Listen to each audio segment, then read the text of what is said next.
Salut les amis, étape 2, je me trouve à Carrefour Le Merlin à Marseille, donc il y a eu une annonce comme quoi que les gens, ils venaient en moulon, en fait à plusieurs et sans payer, donc vous le voyez, ils ont tout fermé, donc c'est que le début ça. Je vous le dis, hein, s'il faut qu'on aille manger chez Carrefour et chez Auchan, on ira manger chez Carrefour et chez Auchan, hein. On va pas se priver. Hein. Les copains, on parle beaucoup de l'inflation, de tout ce qui augmente, etc. Eh bien, figurez-vous que j'ai retrouvé dans de mes anciens sacs à main, un ticket de caisse. Alors, ce ticket de caisse, il date du 26 juillet 2021. Je vais vous le montrer en vidéo. Ce que je vais faire, c'est que, parce que moi, je suis curieuse de voir vraiment combien on a pris dans la gueule. Donc, ce que je vais faire, c'est que je vais simuler un panier sur Carrefour Drive, là, avec exactement les mêmes articles. Et on va voir vraiment la différence. Et je vais vous montrer tout ça. T'inquiète, ça va bien se passer. En fait, c'est maintenant que tout va commencer. Vous voyez, il y a la police, il y a la sécurité, ils ont tout fermé, tout est fermé quoi. Voilà, donc ça vous allez le voir de plus en plus, habituez-vous à voir ce genre de vidéos en fait. Donc là, voilà, ça c'est le fameux ticket, donc tu vois, 26 juillet 2021, et on était à 88 € avec tout ça en article. Je fais le panier et je vous montre de suite. On est d'accord que ça c'est français. On peut pas dire que ça vient de je sais pas quoi, c'est français. Donc comment ce produit-là, il arrive ici dans les rayons. Voilà. Le Courtois en Sologne, c'est en France, 41 700. Il a fait 4000 km. J'ai bien dit 4000 km. Hein. Il est arrivé ici à Gran Canaria. 1,03 €. C'est Made in France. Pourquoi chez nous, en France, ils sont à 1,75 €? Y a-t-il une explication rationnelle à cela? Comment ça se fait qu'ici, ils sont à 1,03 € après avoir parcouru 4000 km et toute la logistique qu'il y a derrière? Ils te les mettent en rayon 1,03 € ici. Et c'est français, on peut pas, c'est français. Ils se gavent sur notre compte, ils sont gavés d'argent public, vous croyez qu'on va se gêner? J'ai fait le panier. Et j'ai envie vraiment de chialer. Non mais déjà quand je rentrais les articles et que je regardais par rapport au ticket de caisse, je vous jure, c'est un truc de fou. Et notamment, je vous donne un exemple. La livre de beurre 500 grammes paysan breton. Attends, faut que je la retrouve. Elle était à... Merde. Bref, elle devait être à 4 et quelques. Elle est passée à 7 €. Mais c'est un truc de fou. Je vous ai pris quelques photos du panier. Je vais vous montrer là juste après. C'est une dinguerie, mais vraiment c'est une dinguerie. Et en France, on se les fout à 1,75 €. Donc continuez à dormir en France. C'est de la grosse pigeonnerie, c'est tout ce que j'ai à dire. Franchement, sur tous les gâteaux, c'est abusé. Ils se gavent sur notre compte, ils sont gavés d'argent public, vous croyez qu'on va se gêner? Regardez-moi ça. Je vous mens pas, hein. Sérieux, c'est un truc de fou. Moi, 132 € alors que j'avais pour 88 €. Je vous ai pris quelques photos. Non, mais vraiment, c'est une dinguerie. Voilà. Bon, je sais, il y en a qui vont dire, ouais, mais il y a des produits qui sont pas de saison. Ok. Alors, juste pour présenter la petite arnaque du jour. Carrefour, galette, pâte à tartiner. Bon, quand même. 12,98 € le kilo. Et donc ici, on annonce 500 grammes, 6,49 €. Donc, on va voir si la galette fait bien 500 grammes, ce qui m'étonnerait. Voilà. Elle fait 329 grammes. Elle est 330. Alors qu'il nous annonce 500 grammes ici et que du coup, on paye 6,49 €.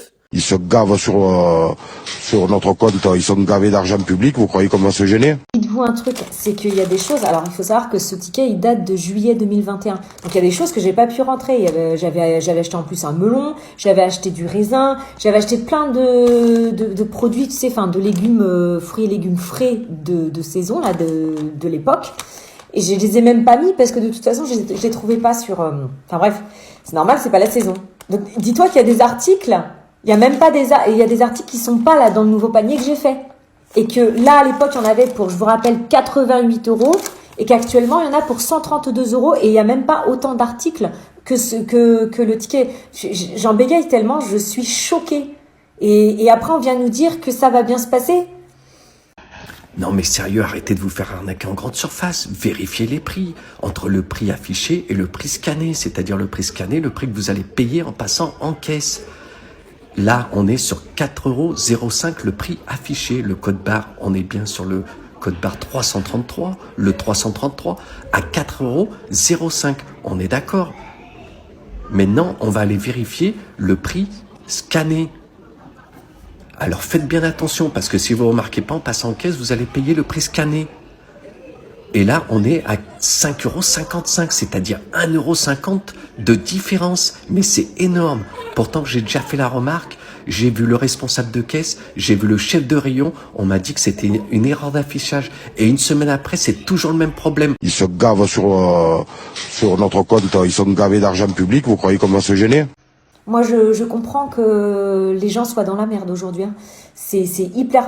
Enfin, faites-le, vous allez voir, c'est hallucinant. Si vous retrouvez des vieux tickets de caisse, faites-le parce que c'est une dinguerie. Il y a des choses qu'on nous explique à longueur de journée, qu'on entend, qu'on comprend, mais qu'on n'applique pas, quand bien même ça pourrait nous sauver la vie.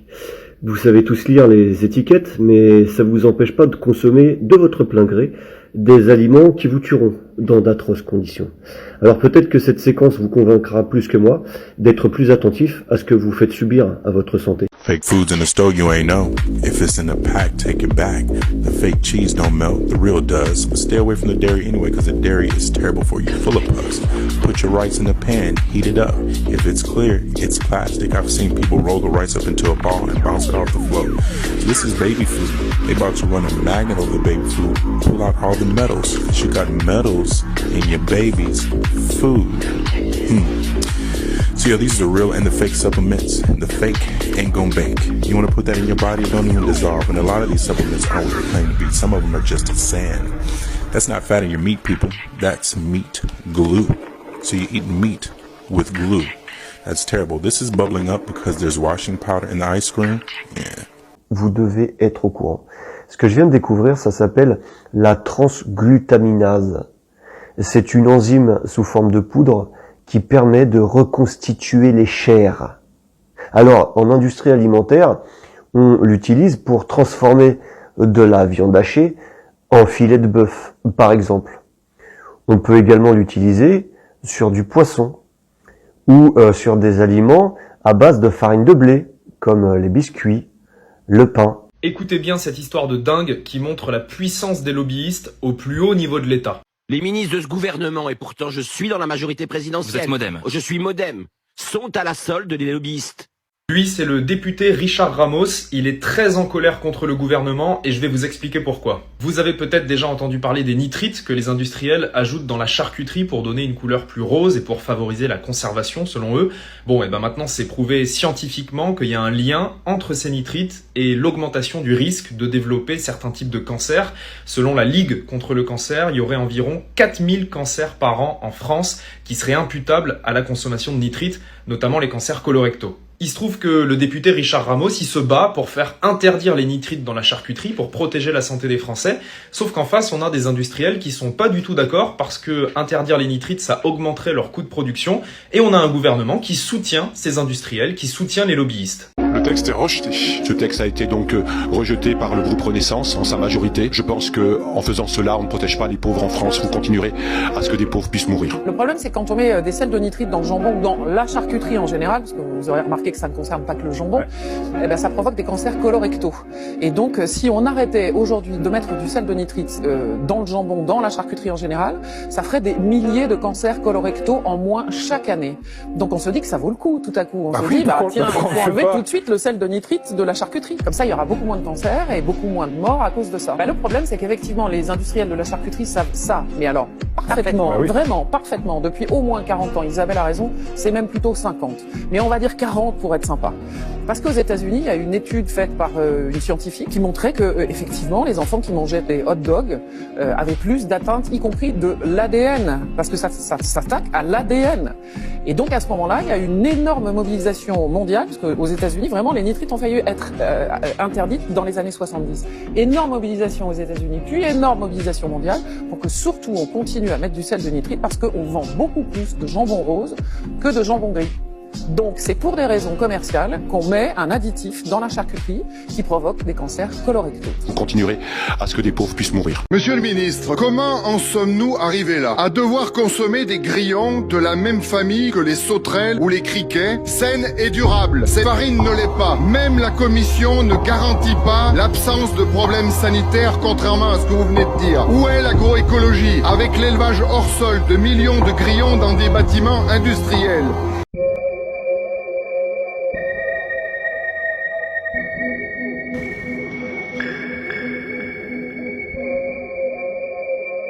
Et que dire des circuits courts alors que cette poudre de grillon est importée du Vietnam? Cette commission européenne qui cède au lobby anti-viande et qui sape notre agriculture et notre culture gastronomique, je n'en veux plus. Résultat, les députés de la majorité Renaissance ont voté à l'Assemblée nationale contre la proposition de Richard Ramos qui veut faire interdire les nitrites.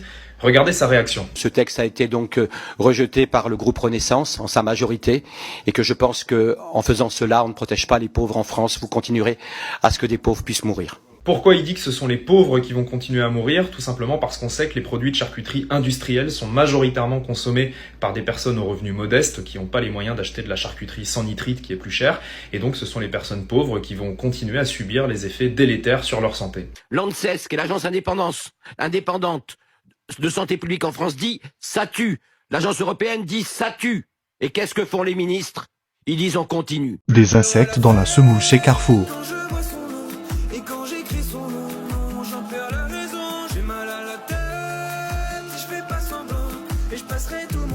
Bon bah il y a une chose que vous devez savoir là, c'est marqué juste là, vous voyez, diphosphate. Bon bah ça vous dit peut-être pas grand chose, mais je vais vous expliquer à quoi ça correspond. Bon alors le diphosphate, il est aussi appelé le E450, vous voyez, il est juste là.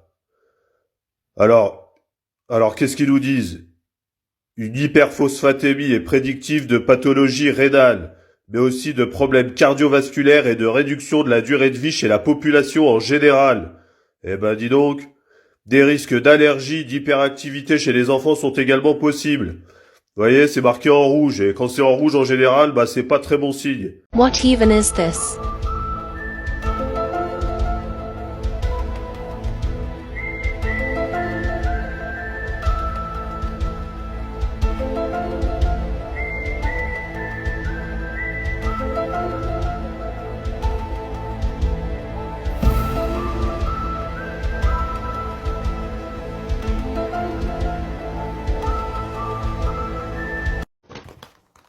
Bon alors maintenant que vous savez ça, bah vous pouvez continuer à en manger ou en donner au goûter pour les enfants parce que ça a l'air vraiment très mignon le petit ourson là. Bon bah la vérité c'est qu'il s'y cache des choses à l'intérieur de son corps et pas que du chocolat. Alors si vous voulez continuer à manger ça, bah vous faites ce que vous voulez hein. Moi il y a une chose qui est sûre, c'est que j'en mange pas.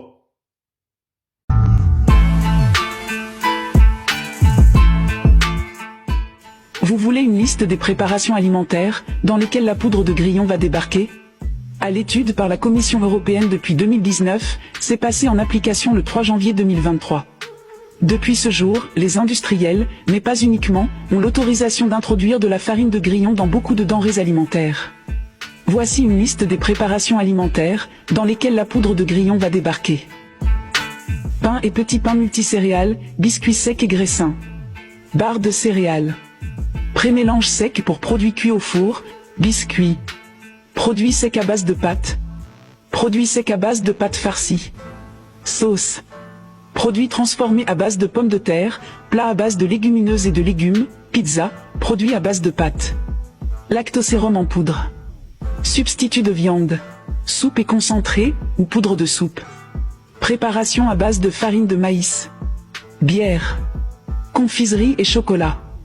Fruits à coque et oléagineux. Friture et encas. Viande préparée. Voilà, il se peut que nous en avons oublié, mais vous avez là l'essentiel de l'alimentation où sera introduit de la farine de grillon.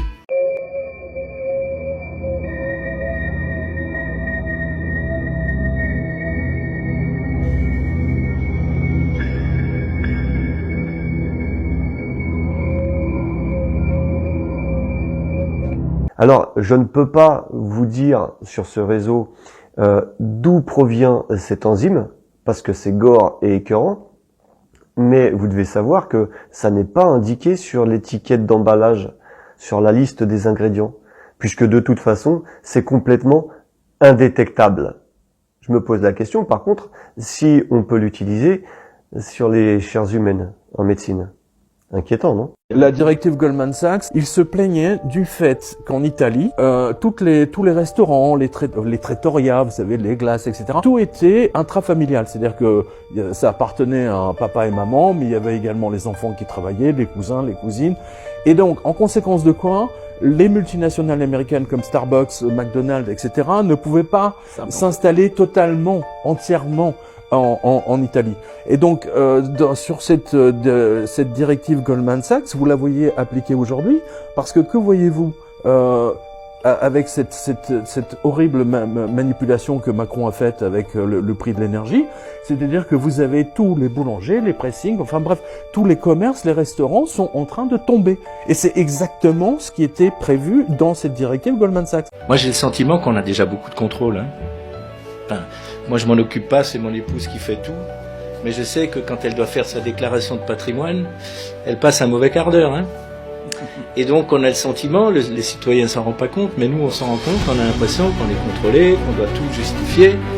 Et maintenant, en plus, les frais de mandat, enfin bref, on passe son temps maintenant à collecter les factures, les notes de restaurant et autres. Et donc, moi, j'ai un peu le sentiment quand même que je veux bien que vous proposiez encore des contrôles a posteriori, après avoir terminé la carrière de député, encore voir s'il n'y a pas un conflit d'intérêts, si ceci, si cela. Franchement, il y en a marre. Hein. Franchement, je vous dis sincèrement, il y en a ras la casquette de ça. On n'est pas des truands. On n'a pas besoin d'être en permanence contrôlé, suspecté, de vouloir s'en mettre plein les poches. Et dans votre travail, est-ce qu'à un moment donné, vous n'êtes pas dit, finalement, s'il y a beaucoup de députés qui travaillent encore à côté, est-ce que c'est peut-être parce qu'ils ne sont pas assez bien payés ? Et que s'ils étaient un petit peu mieux payés, ils n'auraient peut-être pas besoin d'avoir encore une activité à côté. Alors on peut être passionné pour être médecin, on peut être passionné pour faire des cours à Sciences Po, ou à la fac de droit à Paris ou à Strasbourg. Mais il y en a peut-être aussi qui se disent qu'avant, ils gagnaient peut-être beaucoup plus. Hein, parce qu'il y a des collègues, là, surtout les petits nouveaux qui sont arrivés, là. J'ai entendu qu'il y en a certains qui devaient manger des pâtes, parce qu'avant, ils gagnaient 10 ou 15 000 euros, et que maintenant, ils se retrouvent avec 5 000 et 300 euros. Bien. Donc, est-ce que vous n'êtes pas demandé à un moment donné si un moyen aussi de lutter contre les tentations diverses que l'on peut avoir quand on est un mandat, quand on a un mandat comme ça, ce serait peut-être pas faire en sorte que de payer mieux les députés. C'était l'idée de l'indemnité à l'époque, hein, faire en sorte qu'ils soient payés pour qu'ils ne soient pas tentés par la corruption et par tous les mauvais esprits qui peuvent traîner ici ou là. Soutenons plutôt la farine de blé française plutôt que la farine de grillon. Soutenons le sucre français plutôt que les insectes d'Asie. Nous ne pouvons pas accepter de faire manger à leur insu des insectes aux Français. Alors s'il vous plaît, faites tourner cette vidéo, commentez pour qu'elle soit vue. Ils se gavent sur notre compte, ils sont gavés d'argent public, vous croyez qu'on va se gêner? Non mais attendez, s'il faut faire manger les petits en les menant manger dans les magasins, on le fera. Les gens ils se sont gavés. Ils se sont gavés.